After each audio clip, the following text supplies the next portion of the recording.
My name is Daniel Hartman. I'm 38 years old. I lived a quiet, structured life in a calm residential neighborhood on the edge of the city. I worked steadily, paid the bills on time, kept the house in order, and believed naively that stability was the same thing as happiness. For years, I thought my marriage was solid. Not perfect, but solid enough to withstand the usual storms couples face. Until this happened. Until the moment I realized that the woman I had loved for more than a decade was no longer standing beside me but quietly, stepping away, inch by inch, until one day there was nothing left to hold on to. After that, my attitude toward her changed completely. I stopped trying to fix things she had already decided to break. I stopped chasing conversations she no longer wanted to have. And most importantly, I stopped protecting a marriage she had already abandoned. And it all started when the small things began to feel wrong. At first, it was nothing dramatic. She began coming home later than usual. She avoided eye contact. She laughed at messages on her phone but brushed it off when I gently asked what was so funny. She said I was too sensitive, that I was overthinking, that I should let her breathe. She said it all with that cold, dismissive tone that made me feel like a child being scolded for touching something fragile. But the truth was simple. She had changed, and not in a way that time could explain. One evening, her shift ended at 6. By 6:30 she was usually home. At 7, I texted her. No response. At 8, I called. Straight to voicemail. At 9, she walked in without apology, without warmth, without even a glance at me. She tossed her bag on the counter, poured herself a glass of wine, and went upstairs. No explanation. No guilt. No respect. That was the first night I sat alone in the dark living room and felt something inside me quietly snap. Not anger, not jealousy, but clarity. A sharp, cold understanding that whatever we once were, she no longer wanted to be. And yet I stayed quiet. I watched her. I waited. I listened to the small changes, the shift in her voice when she spoke to me, the excitement that suddenly appeared only when she texted someone else, the way she hid her phone as if it contained the oxygen she needed to breathe. And gradually, the truth began to reveal itself. The second major change came a week later, when she began insisting she needed more personal space. She said the house felt too heavy, said my presence made her feel pressured. She said I didn't understand her anymore, but she never explained why. The distance between us was growing like a crack in glass, silent, spreading, soon impossible to repair, and I didn't know the full extent of it until the night I walked into the kitchen and saw her freeze the moment she noticed me. She wasn't doing anything dramatic, just standing there with her phone in her hand, but the look on her face wasn't confusion or surprise. It was guilt. Pure, unmistakable guilt. She slipped the phone into her pocket so fast it almost dropped. I didn't confront her then. I wasn't ready to hear what she might say. Instead, I simply said good night and went upstairs.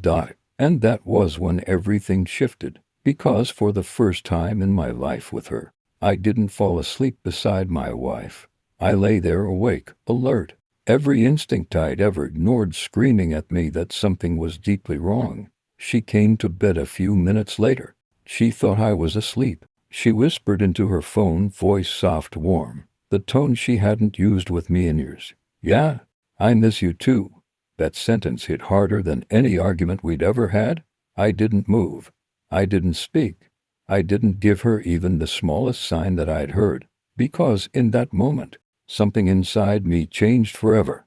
The man she thought I was, the quiet husband who never questioned anything, disappeared, and a colder, calmer version of me took his place, the version who sees everything, the version who waits, the version who doesn't react, he plans. And from that moment forward, I understood one thing with complete clarity. I wasn't losing her. She had already left. This was just the beginning.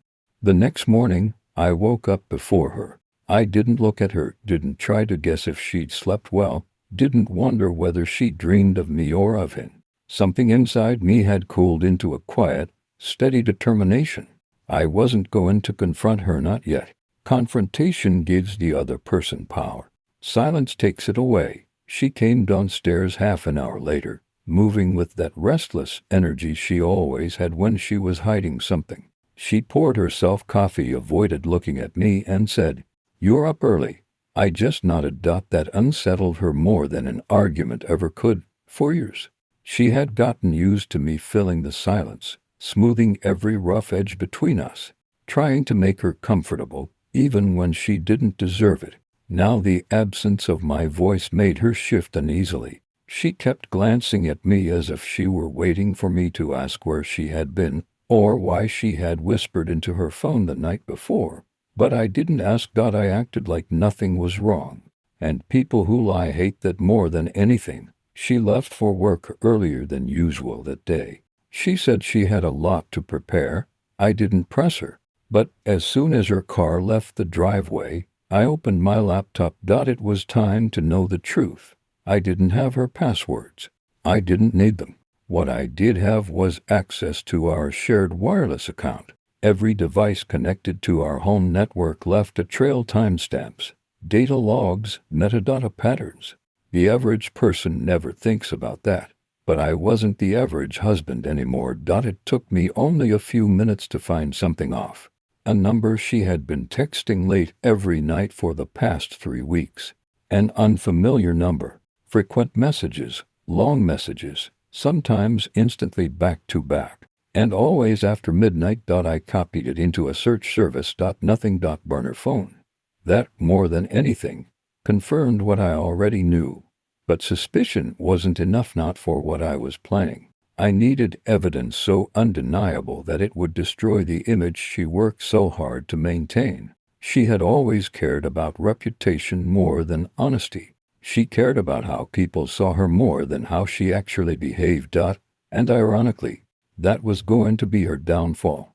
I spent the next few hours preparing, quietly, methodically. Everything I once used to build a peaceful life I would now use to dismantle hers. At noon, I drove to her workplace. I didn't go inside. I parked across the street and watched. And I saw something I wasn't prepared for. She wasn't alone. She walked out of the building with him, a tall man, clean-cut, confident. The type of man who enjoyed being noticed. She laughed at something he said. Not the polite laugh she gave colleagues. It was the kind of laugh a woman gives only when she feels desired. She touched his arm. He leaned closer. My hands tightened around the steering wheel, but I didn't move. Rage wants action. Intelligence waits for opportunity. They stood too close to be just colleagues. He didn't look like a friend, and she didn't look like a married woman. When he walked away, she stood there for a moment, smiling at her phone, presumably his message from a few seconds later. Then she headed back inside. I stayed in the car, letting everything sink in. It wasn't speculation anymore. It wasn't imagination or paranoia. It was real, physical, undeniable. She was cheating, and not just cheating, she was enjoying it. The woman who once cried in my arms when her father died. The woman who used to fall asleep on my chest after long days. The woman who promised she would always choose me. Was giving someone else smiles she hadn't given me in years. Something broke in me then, not sadness, not fury, something colder. A final disconnection, a release. She no longer had the power to hurt me emotionally. What she had done had wiped out the version of me she counted on. Everything from that moment forward would be deliberate. That evening, when she returned home, I acted exactly the same as I had the night before: calm, polite, observant. She seemed confused by my lack of questions. She kept pushing her hair behind her ears, shifting her weight, glancing at me as if waiting for a fight. But there was nothing to fight about. Not yet. We ate dinner in near silence. She picked at her food. I watched her carefully, studying the tiny signs of guilt she tried and failed to hide. When she got up to put the dishes away, her phone buzzed. She froze. I didn't look at the screen, didn't move, didn't even blink. But I saw her expression. It was unmistakable, the secret, eager excitement of hearing from someone she shouldn't be talking to. She walked out of the room to answer it. Her voice was low, rushed, warm. When she came back, she forced a smile. I'm going to bed early, she said. Good night, I replied. Her eyes flickered with uncertainty. She didn't understand. She didn't know that the silence she feared most had already begun wrapping itself around her life. She didn't yet realize that I wasn't trying to salvage our marriage anymore.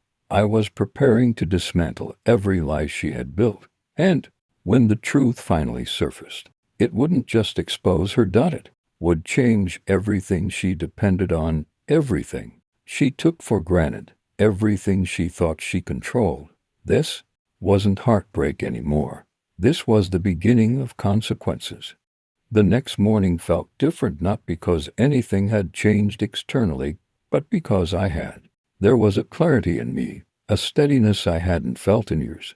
I wasn't the man she thought she could deceive. I wasn't the man who begged for love or tried to fix what someone else was breaking. I was simply done pretending. She noticed it the moment she came downstairs. Her eyes lingered on me as I sat at the table with my coffee. She looked for signs of anger, suspicion, or emotional distress, anything she could manage or manipulate. But I gave her nothing. She hated that. Are you okay? She finally asked. I'm fine. A simple answer. A neutral tone. A calm that scared her more than shouting ever could. She took a seat across from me, tapping her fingers nervously on the table. You've been quiet lately. I've had a lot on my mind. About what? I lifted my eyes to hers, letting the silence stretch just long enough to make her uneasy. Work? Life? The usual. She swallowed hard. My non-answers were starting to crush her confidence. She wanted control, but control slips away when the other person stops reacting. I left the house shortly after she did. But unlike her, I had a destination with purpose. I went to see an old friend, someone she didn't know, someone she couldn't predict. Daniel Garcia, private investigator, discreet, loyal, trustworthy. He owed me a favor from years ago when I helped him out of a messy financial situation. Today, I was collecting. When I told him the situation, he didn't ask unnecessary questions. He simply nodded and said, "Give me her number." And his. I had both. Her burner number from the logs. His number from watching him outside her office the day before. Daniel wrote everything down and asked only one question. What do you want? Proof or destruction? I didn't answer immediately, because the truth was, I wanted both, but I wasn't ready to say it out loud. For now, I said, proof. He nodded. You'll have it within a week. As I left his office, I felt something unexpected: relief. For the first time since the suspicions began, I wasn't alone in this. The weight of uncovering her truth wasn't just on my shoulders anymore. Now it was a process. Controlled, methodical, inevitable. That evening, when she arrived home, she seemed tense. I could tell by the way she lightly touched her necklace. She always did that when she was stressed out. She approached me cautiously. Can we talk? About what? I don't know. You seem distant. I kept my expression neutral. I didn't realize. She studied me, trying to read something in my face. She couldn't. Are we okay? Why wouldn't we, Dee? That question hit her like a blade. She took a slow breath and forced a smile. I just care. The lie tasted bitter even from where I stood. We had dinner together, though the conversation was limited to surface-level topics. She asked about my day. I answered briefly. I asked about hers. She lied effortlessly, but every lie she told built my patience, not my anger. Anger makes people sloppy. Patience wins wars. After dinner, she offered to watch a movie together. That surprised me. It was a rare gesture, too rare to be genuine. She wasn't trying to connect. She was trying to distract, trying to make sure I wasn't thinking too much, digging too deep. I agreed anyway. We sat on the couch. She leaned against me the way she used to, but it felt wrong, artificial, like a performance for an audience that no longer cared. Halfway through the movie, her phone buzzed in the kitchen. She had left it charging. She froze. I pretended not to notice. She stood up casually, walked to the counter, and lifted the phone. But I saw at the flash of panic before she turned her back to me. She angled her body so I couldn't see the screen. She typed quickly, then locked the phone. When she returned to the couch, she tried to be subtle about placing the phone face down next to her leg. But subtlety wasn't her strength. "What was that?" I asked calmly. She stiffened. "Nothing. Just work stuff. At this hour." She opened her mouth, closed it again, then forced a laugh. "Yeah, you know how it is. Deadlines? Sure." She didn't know what to make of my reaction, or lack of one. The silence that followed was heavy. She kept glancing at me, searching for clues, trying to determine whether I suspected anything.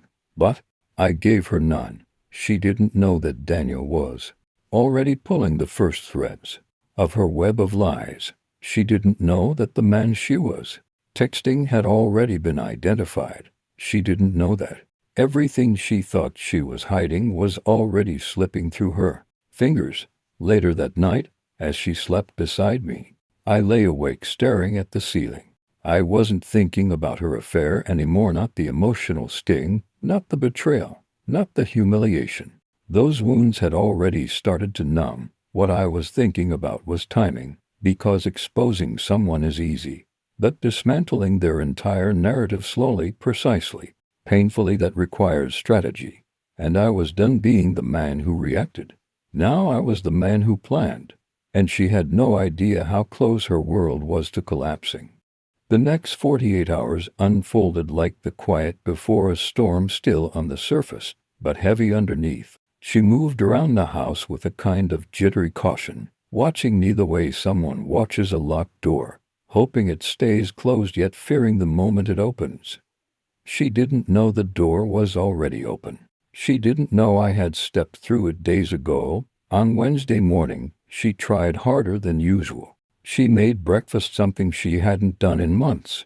Eggs, toast, coffee. She placed the plate in front of me as if that simple act could rewind time, as if a warm meal could erase the cold truth lying between us. "Thought it would be nice," she said softly. "Thank you." That was all. No smile, no warmth, just acknowledgement. She hated that. She kept staring at me, waiting for something. But I didn't give it to her. After a moment she walked away, the tension clinging to her like a second skin. When she left for work, I stayed at the window until her car disappeared. Then I checked my phone. A message from Daniel Garcia. "We need to meet." That something? Nothing more. Daniel never wasted words. I drove across town to his office, an old converted storage space behind a strip mall, the kind of place most people wouldn't look at twice. Inside, the walls were lined with filing cabinets, soundproof panels, and a dozen monitors showing live feeds or paused security footage. He didn't greet me with small talk. He simply pointed at a screen. My wife. The man from her office. A parking garage. A kiss. Not a hesitant one. Not a mistake. A kiss that came from familiarity, comfort, desire. I looked at the image for a long moment. I didn't flinch. I didn't ask questions. I didn't even feel pain. Just confirmation. "You want more?" Daniel asked. I nodded. He clicked through more frames, her touching his chest, him brushing her hair aside, both laughing like teenagers hiding from the world. They weren't rushing. They weren't nervous. They weren't afraid of being seen. People who feel guilty hide. People who feel entitled don't. "She's careful," Daniel said. "Always meets him in places with no cameras. But she forgot one thing." "What's that?" "People. There are always people. Someone sees everything." He handed me a small folder, printed screenshots, timestamps, partial plates, the beginnings of a timeline. "This is only the start," he said. "Give me 3 more days." I nodded again. My voice had no interest in speaking. When I left the office, the air felt colder. Not because of weather, because of understanding. Knowing the truth doesn't hurt nearly as much as knowing how easily it was hidden. I didn't go home right away. I drove aimlessly through the city, watching people on sidewalks, couples in cafes, families crossing intersections. I wondered how many were living a lie. How many had no idea their world was cracking beneath them? By the time I returned home, the sun was setting. She was already there, standing in the living room, hands crossed tightly over her chest. "Where were you?" she asked. Her tone wasn't casual. It was sharp, territorial. The irony nearly made me laugh. "I had things to do." "Like what?" I looked her straight in the eyes. And for the first time, I saw fear. She wasn't afraid of what I might know. She was afraid I had stopped caring. "You're acting strange," she said. "Am I?" "Yes. You're distant." "That happens," I replied, "when distance already exists." She froze. The words hit her harder than I expected. She stepped closer, searching my face, trying to read something: anger, accusation, heartbreak. But she found nothing. She touched my arm. "If something's wrong, you can talk to me." I almost laughed. Talk to her? About the betrayal she was still actively committing.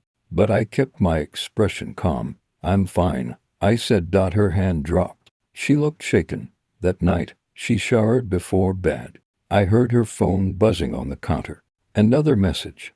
Another lie waiting to be spoken. When she came out, she asked, "Are you coming to bed?" In a minute, she hesitated. "Daniel, I feel like I'm losing you." The irony was nearly painful. "You can't lose something you let go of first," I said. Her face went pale. She didn't speak again for the rest of the night. She lay in bed, stiff, silent, pretending to sleep while her breathing shook, and I sat in the dark living room, staring at the folder of evidence on the table. This wasn't about jealousy anymore. This wasn't about heartbreak. This was about truth and consequences. She had made her choice. Now I was preparing mine. I didn't sleep that night, not even for a minute. I sat in the dark living room until the first thin line of morning light touched the floor. The world outside woke slowly, cars starting, dogs barking, someone scraping ice off a windshield. But inside the house, silence clung to everything like dust. Around 6:40 a.m., she came out of the bedroom. Her eyes were swollen. She must have cried, not because she regretted what she had done, but because she realized something had shifted between us, something she no longer controlled. "Morning," she whispered. "Morning." She waited for more, but nothing came. She left for work almost 10 minutes early, hands trembling as she locked the door behind her. As soon as her car disappeared down the street, I grabbed my jacket and the folder from Daniel. I already knew where I had to go, not to her work, not to her lover, not to confront. That time hadn't come yet. My first stop was a small legal office downtown. A friend of mine owed me a favor, one I never thought I'd use. He read through the evidence quietly, then set the papers down and leaned back in his chair. "You want a clean exit?" he asked. I nodded. "Document everything. Don't confront her. And don't let her know you're preparing. When the moment comes, you strike once. Clean, efficient, legally untouchable." I left with a folder twice as thick as the one I walked in with. The next stop was less formal. Daniel texted me more. I met him behind a hardware store, where the noise of trucks drowned out everything else. He handed me a USB drive, a printed timeline, and a look that told me even he was surprised by how deep the betrayal went. "You ready to see it all?" he asked. "I've already seen enough," I said. "Then this won't shock you." But it did. Not because she betrayed me. That part no longer hurt. What shocked me was how easily she lived a double life. Restaurants we used to visit together, a hotel we once celebrated our anniversary in, a weekend trip she claimed was a mandatory training seminar. Every lie she had fed me was now mapped out, time-stamped, documented. I didn't feel pain. I didn't feel anger, just clarity. By afternoon, I was back home, sitting at the kitchen table when she walked through the door. She froze when she saw me. "You're home early," she said. "So are you." Her throat tightened. She set her bag down slowly, like she expected the floor to collapse beneath her. "Can we talk?" she asked. For the first time in a while, I replied yes. She sat across from me, folding her hands together to hide the trembling. "I don't know what's happening," she said. "You're different, cold, distant. I feel like you're shutting me out." I looked her in the eye. I'm responding, I said. That's all. To what? To reality. She swallowed hard. What reality? I didn't answer. Silence did the work for me. Her breathing became uneven. Her face drained of color.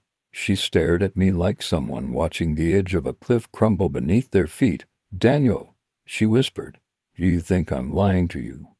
I think you're afraid I know the truth. She froze absolutely still. That one moment told me everything.